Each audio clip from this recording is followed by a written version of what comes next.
What's going on? This time we have Shattered VOWS. This is directed by Haley Duff, written by Brooke Williams, starring Christy Leverett as Sarah, Cabby Borders as Lindsay, Ray DeRosa as Rachel.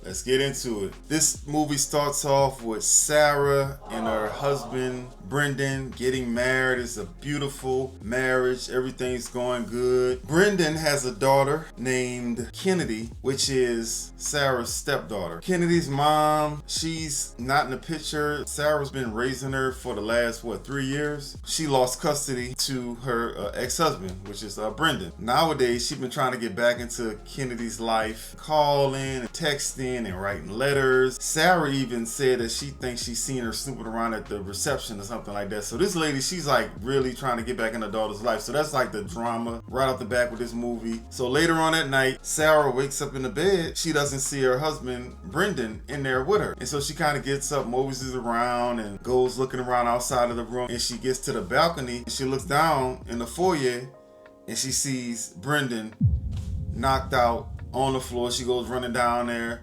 He's got his eyes wide open like a fish. Brendan dead. Like what? On her wedding night, bam, he is gone. Everybody at first is thinking it's an accident or something like that. They're not really thinking anything crazy, but a couple of days later, the police show up and they're like, hey, we're opening up a homicide investigation because there was foul play. So apparently he was fighting with somebody before he was pushed down the stairs or over the balcony or whatever happened.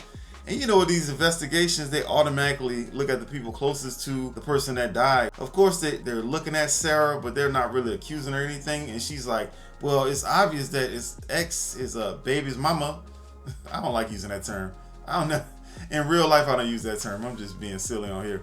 I just say the kid's mom or the kid's father.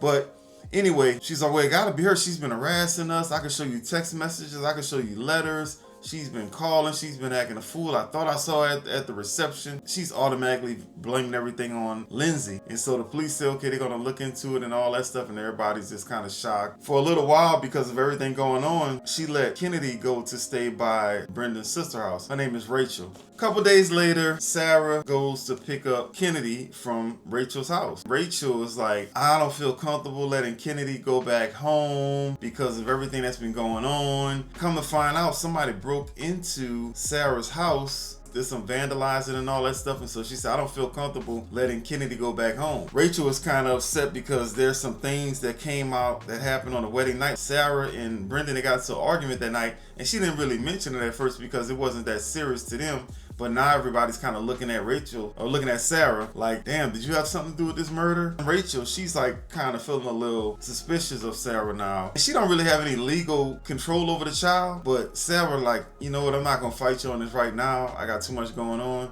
but I do have full custody of the child. She's my daughter at this point, so I'll be back. And so she kind of lets it slide for a moment. And by the way, this movie, there's an actor in there. She plays Sarah's mom. Man, this woman is terrible acting. I mean, I'm not an actor, so she working, not me. I don't know how to act, but this woman plays a terrible mother. I mean, maybe she just can't play that role, but you're gonna see it. It stands out like a sore thumb. I might start having a little segment on these videos, like terrible or worst actor alert of the movie, because she's pretty bad. But anyway, oh my God. The next day or so, I don't know what day it was or the night, but Rachel, she has some evidence that she found at Sarah's house, and she wants to talk to somebody about it. And she calls somebody and says, can you come over tonight and look at this? I want to talk to you about it. We never know who the person is. They show her opening up a door and you can't really see who it is the way it's shot. And she goes to yapping, talking about, yeah, I found this and I'm thinking this. And as soon as she turned her back and go to walking back into her house, she gets whacked across the head with like a pot of coffee or something. I don't know. And I'm thinking she got knocked out, but she ended up getting killed. Like, damn, like that's all it took. Who is this person? It's like, it didn't seem like it was Lindsay because it was like a man, you know what I'm saying? You could tell it seemed like a man. It didn't seem like a woman that could come up with that much strength and knock her or kill her like that. It's like you want to think it's Lindsay or either somebody working directly with Lindsay, but It's hard to tell. At this point, Sarah is 1000% convinced that Lindsay has something to do with this. So she goes to Lindsay's hotel. She knocks on the door. Lindsay opens up the door. She rushes in there. They have a little argument, a little mini cat fight. It's kind of funny. And at one point, Sarah knocks Lindsay over. And the way she was just sitting there looking helpless, like she couldn't move, it was kind of funny. Like, what the hell? She could move right now. Why is she just sitting there looking back, looking all angry and crazy?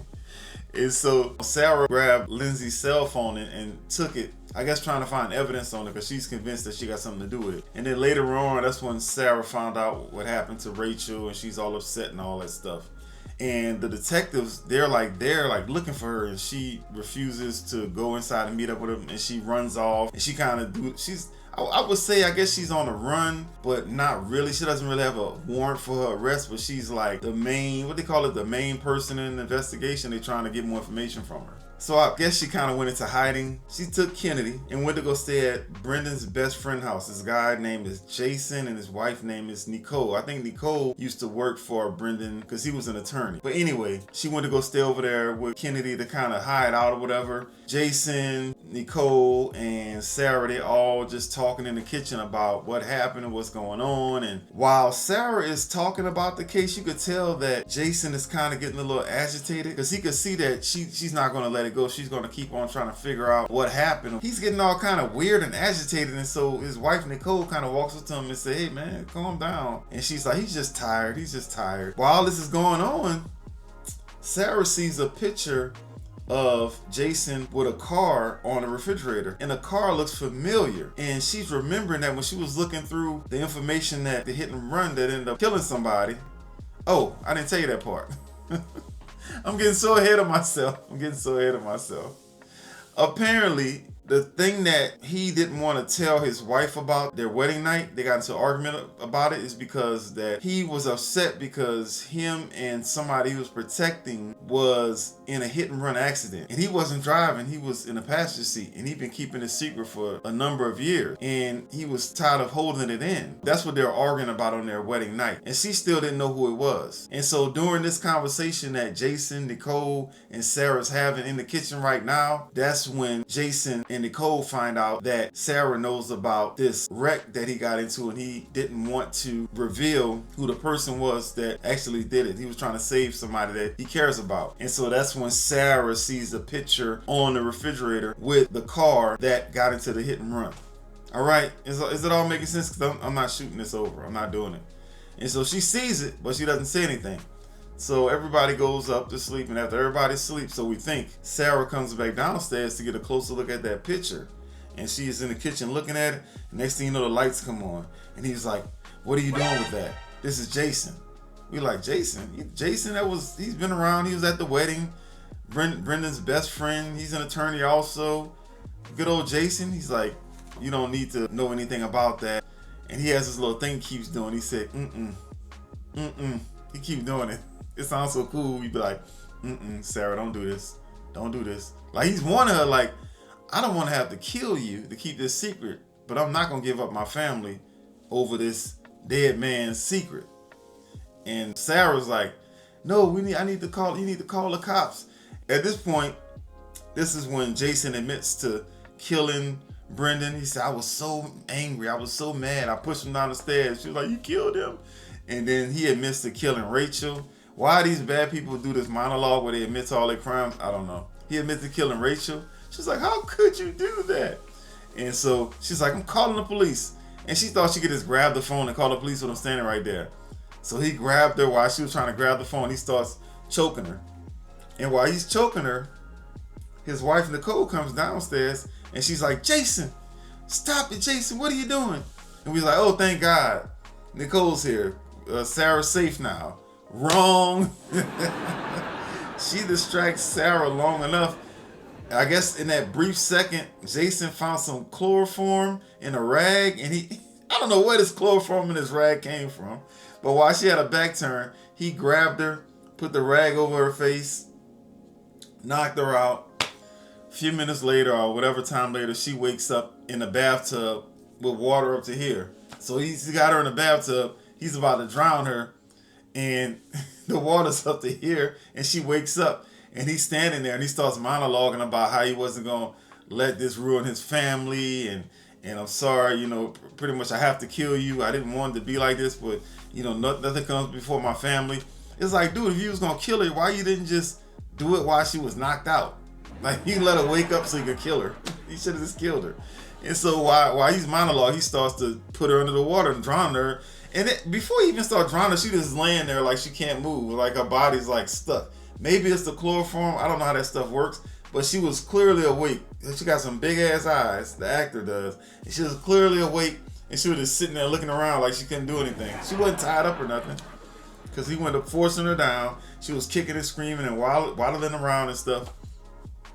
And at this time, somebody comes in the front door. Like, he hears a noise. And by the way, before I go on, the establishing shot they use for the outside of this house is terrible. They use like a daytime shot, and then they put like a filter on it and made it look like nighttime. So that made it look like it was like a painting. It made it look like it was fake. So they should have just shot some nighttime photos. That was just very lazy. They could have put any house in there. Nobody would have noticed. They could have drove down a random street and put a random house up there for the establishing shot, but they refused to do that. They used the same picture they had in the daytime, and they put some kind of negative filter on it. It looks ridiculous. You'll see. It looks like like a cartoon. It just looks weird. Like one of those old filters you used to have on MySpace or some shit. But anyway, he hears a noise downstairs, so he stopped. Well, he was drowning her, and I guess she passed out while he was drowning her, which I don't know how that works. I thought when you drown, when you stop, you're done. But while he was drowning her, she passed out. I guess he thought he killed her. I don't know, but he seemed like he knew she wasn't done. He goes downstairs. Lindsay comes busting in the house. Why is she there? I'm like, did I miss something? And he was like, you stupid woman, I was trying to help you. Maybe I missed something, but some kind of way she thought she was supposed to come there. But I don't know why. So Lindsay's there, and while she's in the house, she doesn't see him at first, and so he grabs like one of those candle stands, those metal candle stands, and he whacks her across the head, knocks her out. So she's knocked out downstairs on the kitchen floor. And so now he goes back upstairs to go find Lindsay. But find Sarah. While all of this is happening, Sarah wakes back up, and some reason she can move now. So she gets out the tub, and she's hiding somewhere upstairs. So he comes back upstairs to come finish killing her, to re-kill her. And she's wilding. She's like hiding around upstairs. In some kind of way, she got behind him on the top of the stairs. And she pushed him down the stairs. And it's kind of ironic because he pushed her ex-husband, or her husband, down the stairs, over the balcony. Something to do with stairs. It was kind of ironic. So he went tumbling down the stairs and stuff. So he's knocked out at the end of the stairwell. But he's not dead though. He's still alive. And then Sarah goes downstairs, and she grabs Lindsay. Lindsay's waking up, and they kind of been frenemies. They've been fighting and making up back and forth the whole movie. And she's like, "Oh, you okay?" And she was like, "Yeah, I'm okay." And then to come to find out, like I said, old boy's still alive. They found his wife Nicole somewhere. I don't know where the hell she was. She just disappeared. And Sarah and Lindsay, now they're besties now. Just that everything's good. They fixed everything and they're happy now. And they decided to raise Kennedy together. And that's pretty much the end of the movie. There's really nothing else. I don't think I missed anything. But this movie, I thought it was pretty decent. It wasn't bad. It wasn't awful. There was a couple of things in there, but nothing too crazy. If I had to rate this movie on a scale from 1 to 10, it's definitely above average because it wasn't like really silly, like dumb, don't make any sense, doesn't make any sense writing. It was kind of tight, and it had a couple of funny scenes in there. Like I like to see some over the top fighting. It wasn't super. They had one scene where Lindsay came to the house and she was throwing around the flower pots out the flower bed. That was kind of funny. So you had that scene. Other than that, it was pretty chill. But I say it's above average, and I'm not trying to do no 0.5s and all that. So I got to go straight to a 6 because it's probably like a 5.5. But I say it's a 6, and I think it's worth checking out. Shattered VOWS. Yeah, you should check it out. Anyway, I hope you enjoyed my review, my breakdown, my rating, and I will see you on the next one.